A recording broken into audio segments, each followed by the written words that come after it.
If you've been following along, you know I got a new printer. A few days ago, my old printer died, and it's on its way to the recycling station. And I have finished setting up my new printer, which is a Flashforge AD5X multicolor printer.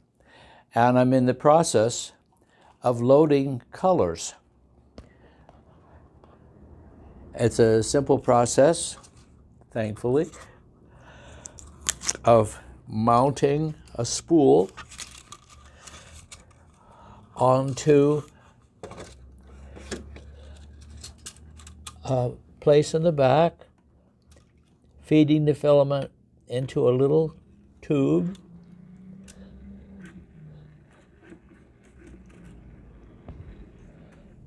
and it takes over. Far cry from the old system. Well, what do you expect? The old system now is almost 2 years old.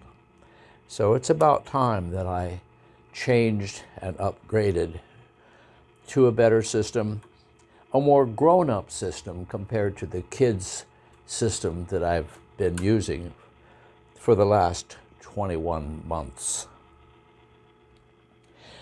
Well, soon I'll be printing.